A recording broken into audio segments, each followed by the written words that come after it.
At 23:06 on the night of November 30th, 1942, radar operator 3rd Class Jason Robards, Jr. watched green blips materialize on the SG radar screen aboard USS Minneapolis, 23,000 yards northwest in Ironbottom Sound. 8 contacts. Japanese destroyers. Admiral Carleton Wright's voice crackled over the intercom from the bridge. Maintain course. Prepare to engage. 5 American cruisers, 6 destroyers. Overwhelming firepower advantage. The Japanese had 8 destroyers loaded with supply drums for their starving garrison on Guadalcanal. This should have been a massacre. Instead, it would become one of the worst defeats in United States naval history. The waters between Guadalcanal and Savo Island had earned the name Ironbottom Sound. Since August 1942, 6 major naval battles had been fought in these confined waters. The seabed was littered with sunken warships, American, Japanese, Australian, cruisers, destroyers, transports, all resting in the darkness 1,500 feet below. The Japanese called it the Sea of Devil. The Americans called it the Graveyard. Tonight would add more ships to the collection.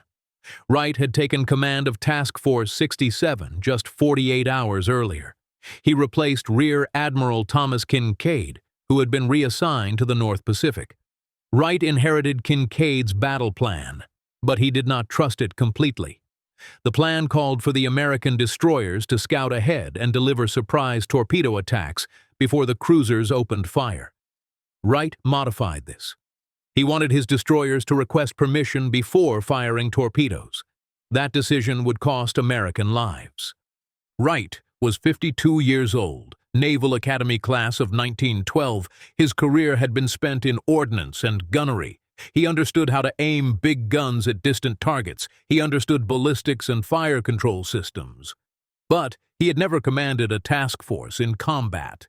He had never fought at night. He had never faced Japanese destroyers armed with long lance torpedoes. His experience was with daylight gunnery exercises off the California coast. This was different. The Guadalcanal campaign had been grinding forward for nearly 4 months. American Marines had landed on August 7th. They captured Henderson Field, the airstrip that controlled the surrounding waters. The Japanese counterattacked. The battle became a brutal stalemate. Neither side could gain decisive advantage.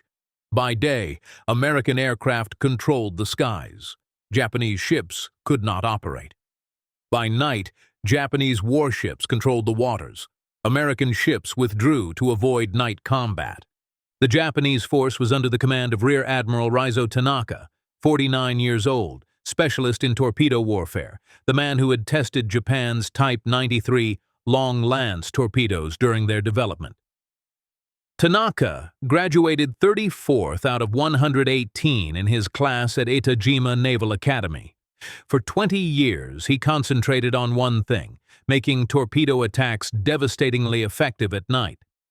The Americans called his supply runs the Tokyo Express. The Japanese called them rat runs, fast destroyers racing down the slot under cover of darkness, delivering troops and supplies to Guadalcanal, then racing back before dawn brought American aircraft.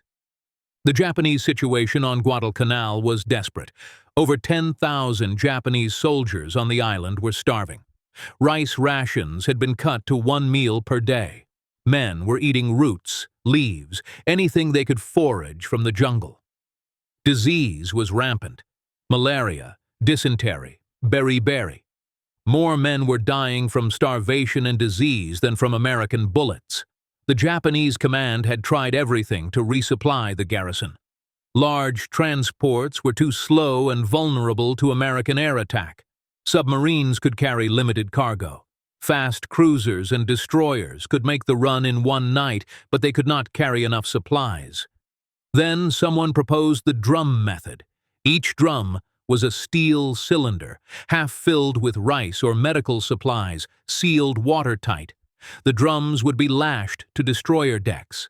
When the destroyers reached Guadalcanal, they would push the drums overboard. The drums would float. Small boats from shore would tow them to the beach. It was inefficient and desperate, but it was better than watching the garrison starve. Tonight, Tanaka commanded 8 destroyers from Destroyer Squadron 2. 6 were loaded with supply drums, 200 to 240 drums each, half filled with rice and medical supplies. They would drop the drums overboard near Tassafaronga Point. Small boats would tow them ashore. The drums had been a compromise. After the naval Battle of Guadalcanal 2 weeks earlier, the Japanese had lost too many transports trying to supply their forces. The destroyers Naganami, Takanami, Makinami, Oyashio, Kuroshio, Kagero, Suzukaze, and Kawakaze had departed the Shortland Islands that afternoon. To save weight for the supply drums, 6 destroyers had offloaded their torpedo reloads. Each ship retained 8 torpedoes, 1 for each tube. That was all they would need. Tanaka did not expect combat. Intelligence said American ships had withdrawn from Ironbottom Sound after dark. The run should be safe. Drop the drums, head home, avoid daylight and American aircraft. Simple logistics mission. Wright's Task Force 67 had departed Espiritu Santo the day before. Heavy cruisers, Minneapolis, New Orleans, Pensacola, and Northampton. Light cruiser Honolulu. Destroyers, Fletcher, Perkins, Maury, Drayton, with Lamson and Lardner joining from escort duty earlier that evening. The force entered Ironbottom Sound at 22:25, steaming west along Guadalcanal's northern coast toward the Japanese beachhead. Minneapolis was the flagship, 11,500 tons displacement, 9 8-inch guns arranged in 3 triple turrets. Her SG surface search radar was one of the most advanced systems in the Pacific Fleet. It could detect British ships at ranges exceeding 20,000 yards. New Orleans was her sister ship, identical armament and capabilities. Pensacola and Northampton were older designs, slightly smaller, but still formidable with 8 8-inch guns each. Honolulu was a light cruiser, 10,000 tons, armed with 15 6-inch guns. Faster than the heavy cruisers, more maneuverable, but with less armor and smaller guns. The destroyers were Fletcher-class ships, the newest and most capable destroyers in the American fleet. 5 5-inch guns, 10 21-inch torpedo tubes, advanced radar, 38-knot top speed. They were designed for exactly this type of operation, night combat against Japanese destroyers. The formation looked perfect. 4 destroyers in the van, 4,000 yards ahead of the cruiser column. Minneapolis leading, followed by New Orleans, Pensacola, Honolulu, and Northampton. 2 destroyers bringing up the rear. Standard night battle formation, radar-equipped, superior firepower, element of surprise. Most of the crew aboard Minneapolis had been at battle stations since 2000 hours. They knew Japanese supply runs usually came after midnight. The men were tired, but alert. This was their 3rd night patrol in Ironbottom Sound. The previous 2 nights had been empty. No contacts, no action. Just steaming through dark waters, watching radar screens, listening for the general quarters alarm. Tonight felt different. Allied intelligence had intercepted and decoded a Japanese message about tonight's supply run. Wright knew Tanaka was coming. Tanaka did not know Wright was waiting. For once, the Americans would have complete tactical surprise. At 23:06, Minneapolis's SG radar detected 8 contacts bearing 284 degrees true, range 23,000 yards. Harris called it out immediately. 2 minutes later, Commander William Cole aboard the destroyer. Fletcher confirmed radar contact. The Japanese destroyers were heading southeast along the coast, making 15 knots. They had split into 2 groups preparing to drop their supply drums. Wright ordered the formation to turn, adjusting course to 300 degrees true. The American column was now angling toward the Japanese force. The 2 fleets were moving on opposite courses. Perfect torpedo geometry for the destroyers.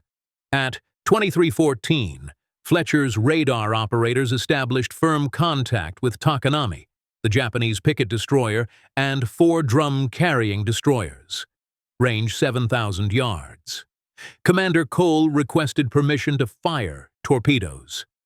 This was the moment. Fletcher and her 3 sister destroyers were in ideal position. They could launch 40 torpedoes at the unsuspecting Japanese force.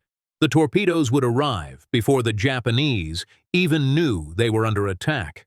The battle would be over in minutes. Wright did not give permission. He asked Cole if the targets were within range. Cole confirmed they were. Still, Wright hesitated. He was thinking about torpedo performance. American Mark 15 torpedoes had proven unreliable throughout the Pacific War. Their magnetic exploders failed. Their depth settings ran too deep. They hit targets and bounced off without detonating. Wright had read the after-action reports. He knew torpedo attacks often failed, and he had only taken command 48 hours ago. He did not know these destroyer captains. 4 minutes passed. 4 critical minutes. The Japanese destroyers moved through the optimal attack position, while Wright considered his options. At 23:19, he finally gave permission to fire. But by then, the geometry had changed. The torpedoes would have to chase the Japanese destroyers instead of intercepting them. Cole ordered the attack anyway. At 23:20, Fletcher and her 3 consorts fired 20 torpedoes. The Mark 15 torpedoes streaked through the dark water at 35 knots. Their wakeless electric motors should have made them invisible, but they were aimed at targets that were now moving away, and the range was opening. The torpedoes ran true. Every single one missed. At 23:21, Wright ordered his cruisers to commence firing. Minneapolis's forward turrets erupted in flame. 3 8-inch guns per turret. Each shell weighed 260 pounds. The guns fired at a rate of 3 rounds per minute. The muzzle flashes lit up the night like lightning. New Orleans opened fire 2 seconds later, then Pensacola, then Honolulu, then Northampton. The Japanese were 10,000 yards away. The American cruisers had the advantage. Better radar, better range finding, concentrated firepower. 16 heavy cruiser guns, 6 light cruiser guns, all radar directed, all firing at targets that could not see them. The Japanese should have been obliterated. At 23:12, 10 minutes earlier, Takanami's lookouts had visually sighted Wright's column. Japanese destroyers did not have radar. They relied on trained lookouts with excellent night vision. Takanami's lookouts had been watching the horizon when they saw dark shapes against the night sky. They confirmed the sighting immediately. At 23:16, Tanaka received the report. He ordered all ships to stop unloading preparations and attack. His voice over the radio was calm, matter-of-fact. All ships attack. If you want to see how Tanaka's 8 destroyers defeated Wright's overwhelming force, please hit that like button. It helps us share more forgotten stories of the Pacific War. Subscribe if you haven't already. We're bringing you the battles nobody talks about, the tactics that changed naval warfare, the men who made the impossible happen at night. Back to Ironbottom Sound. At 23:22, as American cruiser fire lit up the night, Takanami launched 8 Type 93 torpedoes toward Wright's column. Then Takanami died. American shells bracketed the destroyer instantly. The concentrated fire from multiple cruisers was overwhelming. 8-inch armor-piercing shells ripped through Takanami's thin hull plating. Her bridge collapsed. Her forward magazine exploded. Within 4 minutes, she was burning and dead in the water. But her 8 torpedoes were already running. The Type 93 Long Lance was the most effective torpedo of World War II, 24 inches in diameter, 1,080-pound warhead, range up to 22 nautical miles at 36 knots, or 11 miles at 49 knots. The Americans had nothing comparable. Their Mark 15 torpedoes ran 6,000 yards at 45 knots with a 600-pound warhead. The Long Lance outranged American torpedoes by 3 times and carried nearly double the explosive power. The Type 93 burned kerosene with pure oxygen instead of compressed air. No air bubbles meant no visible wake. American ships could not see them coming. The torpedoes ran at depths between 6 and 12 feet, adjustable based on target draft. Their gyroscope guidance system kept them on course. The warheads were designed to explode below the waterline, creating a gas bubble that would lift a ship's keel, then break it when the bubble collapsed. One hit could cripple a cruiser. 2 hits could sink one. As Takanami burned, the rest of Tanaka's force reacted with practiced precision.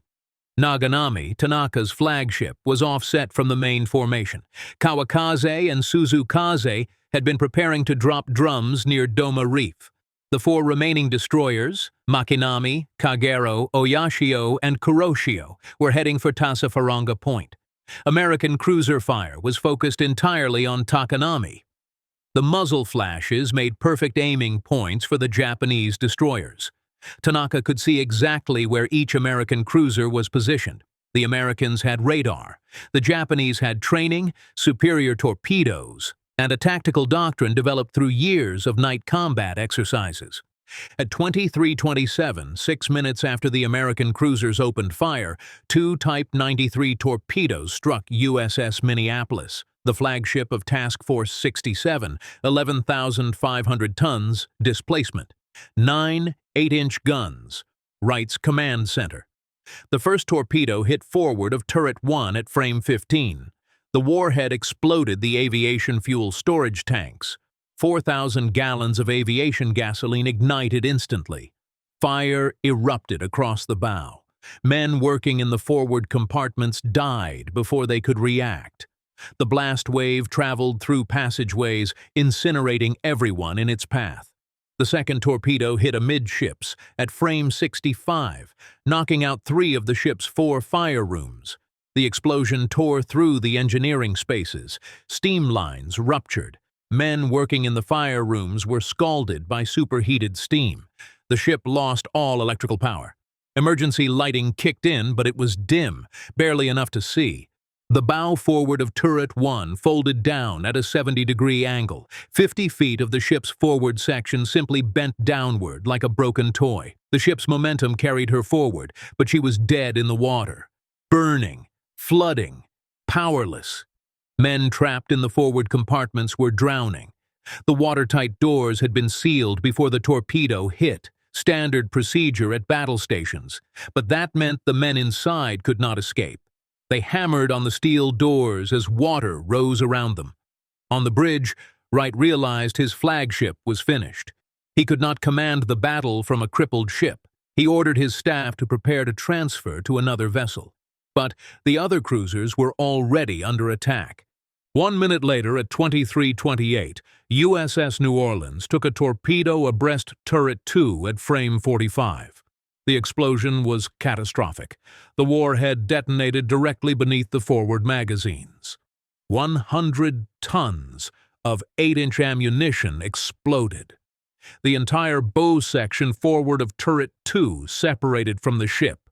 Everything ahead of the second turret, the forward magazines, the forward fire rooms, the crew berthing spaces, 125 feet of ship, approximately 1,800 tons of steel, simply disappeared in a massive secondary explosion. The severed bow sank immediately. New Orleans sailed past her own bow, which was floating briefly before it went under. Seaman Herbert Brown was on the main deck when the torpedo hit. He remembered the sound, a deep thump that resonated through the entire ship, then the explosion, then silence. When he opened his eyes, the entire front of the ship was gone. He was looking at open ocean where the bow should have been. Men were screaming. Water was pouring into the ship through the massive hole where 125 feet of bow had been. The ship's forward momentum was so great that she continued moving for several minutes. But she was out of the fight, flooding, trying desperately to seal the massive hole where her bow had been. Damage control teams worked frantically to shore up bulkheads, pump out flooded compartments, establish watertight integrity. The ship was down by the head, listing 5 degrees to port. If the flooding could not be controlled, she would sink within the hour. Wright's flagship was crippled, his second ship was crippled, and the Japanese torpedoes were still running. Pensacola, third in line, turned to port trying to avoid the two burning cruisers ahead. Her captain, Frank Lowe, could see Minneapolis blazing like a torch 1,000 yards ahead. New Orleans was listing heavily, her bow completely gone. Lowe ordered hard left rudder, trying to give the damaged ships room. At 23:39, 12 minutes after Minneapolis was hit, Pensacola took a torpedo abreast the mainmast at frame 108, directly amidships. The explosion was perfectly placed to cause maximum damage. The warhead detonated 10 feet below the waterline. The blast wave traveled upward through the ship's interior. Fuel oil storage tanks ruptured. Diesel fuel sprayed throughout the engineering spaces and ignited. Flames erupted across the entire midship section. The mainmast structure became an inferno. Men trapped in the fire control stations on the mainmast could not escape. The ladders were blocked by fire. They tried to climb down through the flames. Most died before reaching the deck. Those who survived were horribly burned. The explosion also severed the main steam line feeding the port engine. Superheated steam at 600 pounds per square inch erupted into the after-engine room. Men working there had seconds to react.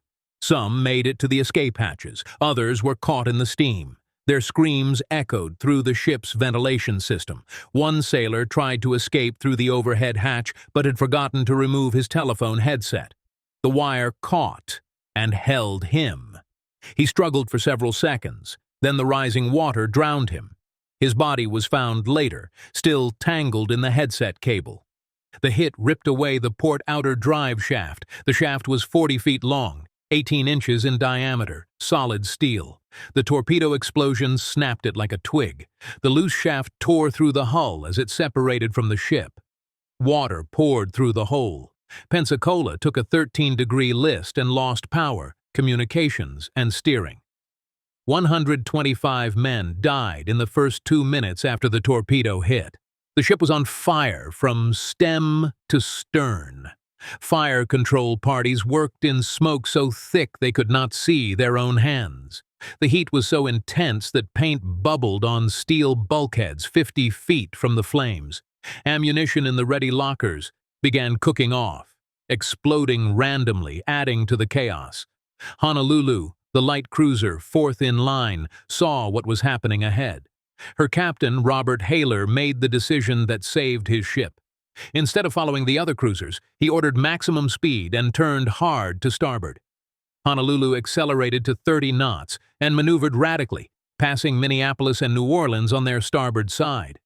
She continued firing her 6-inch guns at the Japanese destroyers while zigzagging through the torpedo-filled water. Every maneuver was violent, hard over one way, then hard over the other way. Honolulu transited the entire battle area without taking a single hit. Northampton, last in the American cruiser column, tried to follow Honolulu's example. She turned to starboard to pass the damaged cruisers. But Northampton did not increase speed. She did not maneuver radically.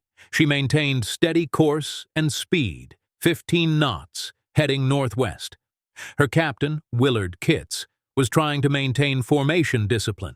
He did not want to break ranks. At 23:48, 21 minutes after the first torpedoes struck, Northampton was hit by 2 Type 93 torpedoes from Kawakaze.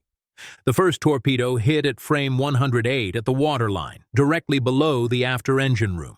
The warhead punched through the hull plating and detonated inside the engine room. The explosion killed every man working there. 30 sailors died instantly. The after-engine room flooded in less than a minute. The second torpedo hit 40 feet further aft at frame 98, 10 feet below the waterline. This explosion ripped open the stern section. The port outer drive shaft was torn completely away from the ship.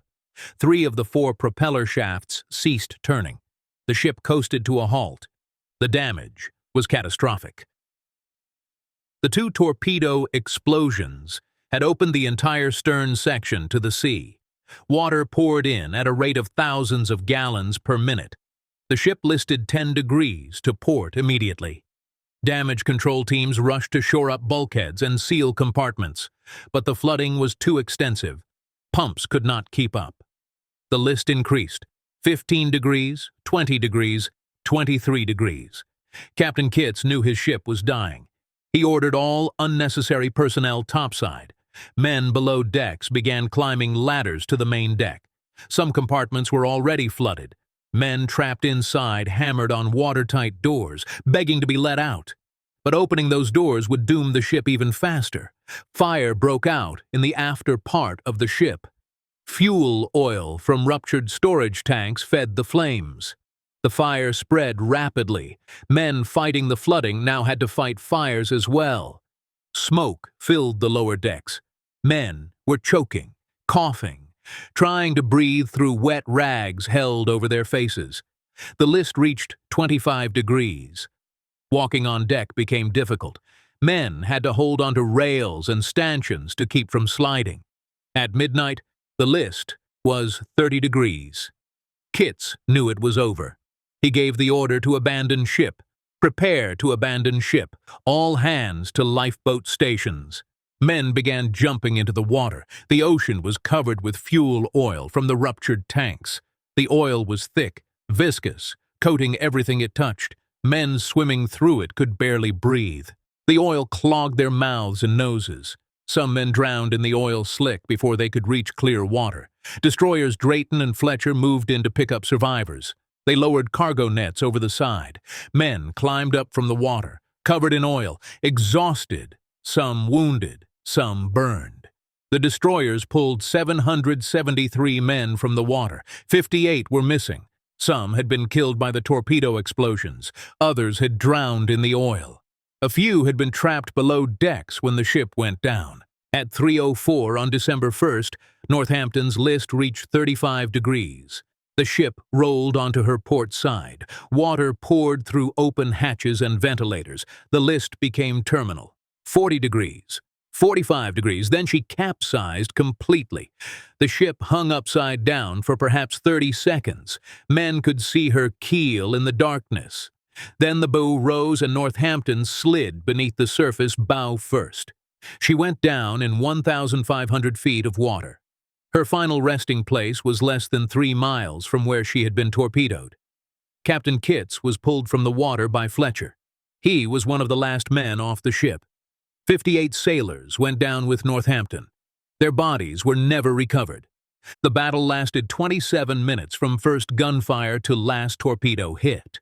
Wright's overwhelming force had been destroyed. 1 heavy cruiser sunk, 3 heavy cruisers crippled and out of action for over a year.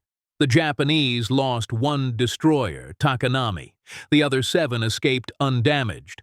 More importantly, the tactical lessons were devastating. American radar had detected the Japanese first. American guns had superior range and firepower. American ships had opened fire first from ideal position. None of it mattered. The Japanese Type 93 torpedoes were so superior to anything the Americans had that they negated every other advantage. And the Americans did not understand what had happened. Wright's after-action report claimed his force must have been attacked by submarines. He wrote that the observed position of Tanaka's ships make it improbable that torpedoes with speed-distance characteristics similar to our own could have caused such damage. The Americans literally could not believe Japanese destroyers had torpedoes that good. Admiral William Halsey, commander of South Pacific forces, was furious. He blamed Commander Cole for firing torpedoes from too great a distance. He suggested Cole should have helped the cruisers instead of wasting torpedoes on a failed attack. Cole was not at fault. Wright was. The 4-minute delay in granting permission to fire had taken away Cole's optimal attack position, but Wright received the Navy Cross for his actions at Tassafaronga, one of the highest American military decorations for bravery. The citation praised his aggressive leadership and tactical skill. Cole's career suffered. Wright's career continued. The battle fundamentally changed American naval doctrine in the Solomon Islands. Admiral Chester Nimitz, Commander-in-Chief Pacific Fleet, issued new orders. No more heavy cruisers in Ironbottom Sound at night. The confined waters between Guadalcanal and the surrounding islands were too dangerous. PT boats would handle Japanese supply runs from now on. The cruisers had been too vulnerable. But the real lesson was being ignored. The Japanese had superior torpedoes and superior night-fighting tactics. Until the Americans acknowledged those facts and adapted, they would continue losing ships. In February 1943, Commander Arleigh Burke arrived in the South Pacific. Burke studied Cole's action at Tassafaronga. He interviewed the surviving officers. He reviewed the track charts, the radar plots, the timing of every maneuver. Burke's conclusions became the foundation of American destroyer doctrine for the rest of the war. Destroyers must be trusted to attack independently. Destroyers must be allowed to fire torpedoes without requesting permission. Destroyers must operate aggressively at night, closing the range, using their speed and maneuverability instead of standing off and following cruiser formations. Burke took command of Destroyer Squadron 23 in May 1943. His squadron became known as the Little Beavers. They fought 22 engagements in 6 months. They sank 1 Japanese cruiser, 9 destroyers, 1 submarine, several smaller vessels, and approximately 30 aircraft. They never lost a ship. Burke's tactics worked because he had learned from Tanaka's example. Tanaka's reward for his victory at Tassafaronga was relief from command. The battle had been tactically brilliant, but strategically it accomplished nothing. The supply drums were never delivered. The Japanese garrison on Guadalcanal remained starving. Tanaka made one more attempt on December 3rd with 10 destroyers. They successfully dropped 1,500 drums off Tassafaronga Point.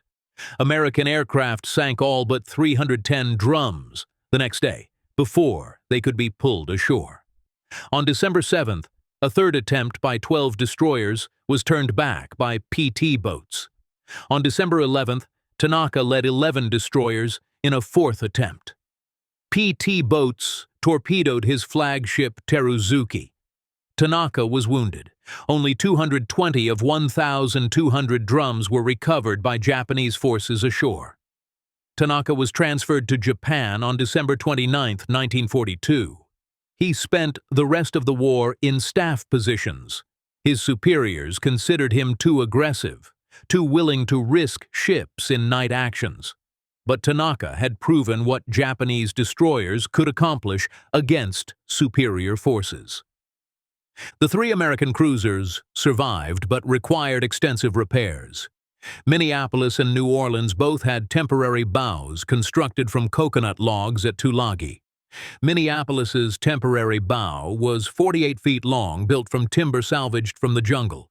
New Orleans's temporary bow was similar. Both ships sailed to rear area ports for permanent repairs. Minneapolis limped to Pearl Harbor in January 1943, then to Mare Island Navy Yard in California. Her repairs took until September 1943. New Orleans sailed to Sydney, Australia, then, eventually, to Puget Sound Navy Yard. Her repairs took until August 1943. Pensacola made it to Espiritu Santo, then to Pearl Harbor. The torpedo damage was severe. Her entire mainmast structure had to be rebuilt. Her engine rooms had to be reconstructed. She returned to service in October to 1943. For nearly a year, 3 of America's heavy cruisers were out of action because of one night battle that lasted 27 minutes. 3 Rogers brothers served aboard New Orleans. All 3 died when the bow was blown off. Their deaths, coming just 2 weeks after the 5 Sullivan brothers died when USS Juneau was sunk, led directly to the sole survivor policy that prevented all siblings in a family from serving together.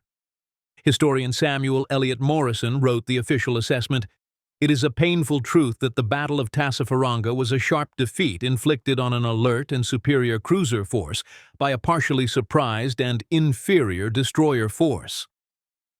Rear Admiral Samuel Cox, director of the Naval History and Heritage Command, considers Tassafaronga and the Battle of Savo Island to be the 2 worst defeats in U.S. naval history, eclipsed only by Pearl Harbor. The Japanese achieved their victory through 3 factors. First, superior torpedo technology. The Type 93 Long Lance outperformed American torpedoes in every category: range, speed, warhead size, reliability, wake characteristics. Second, superior night fighting doctrine. The Japanese had spent years training for night combat. Their lookouts were better trained. Their captains were more experienced at coordinating torpedo attacks in darkness. Third, tactical flexibility.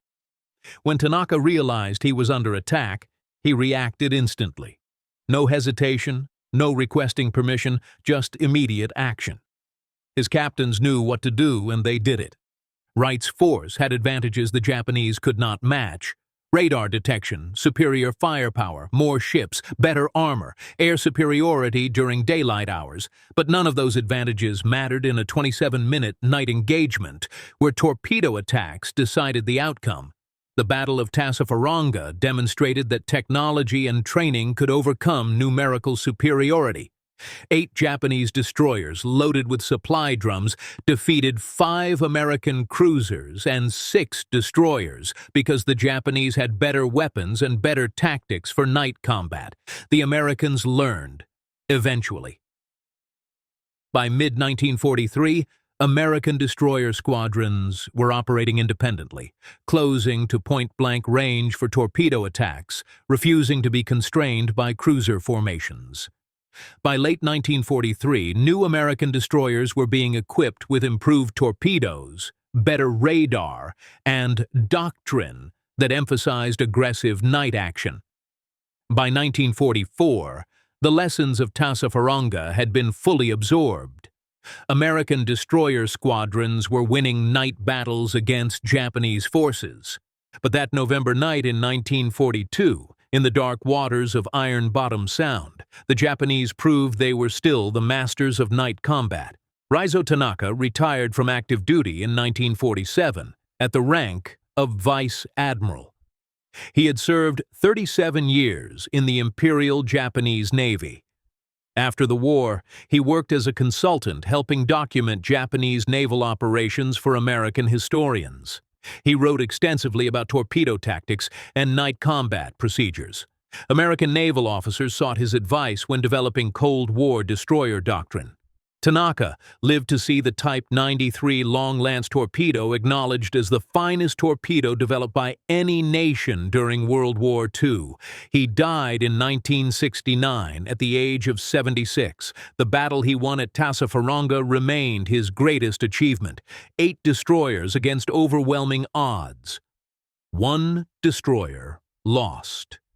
4 American cruisers eliminated from the naval order of battle in 21 minutes of torpedo attacks.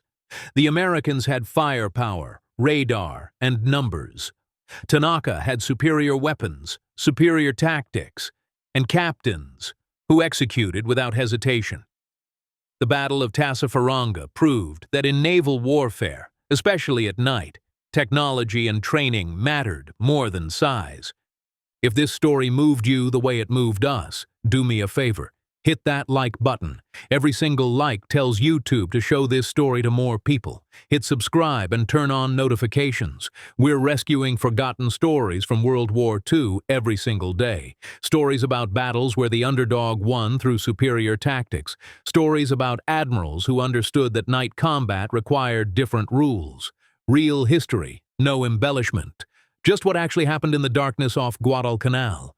Drop a comment right now and tell us where you're watching from. Are you watching from the United States, United Kingdom, Canada, Australia, Japan? You're not just a viewer. You're part of keeping these memories alive. Tell us your location. Tell us if someone in your family served in the Pacific. Just let us know you're here.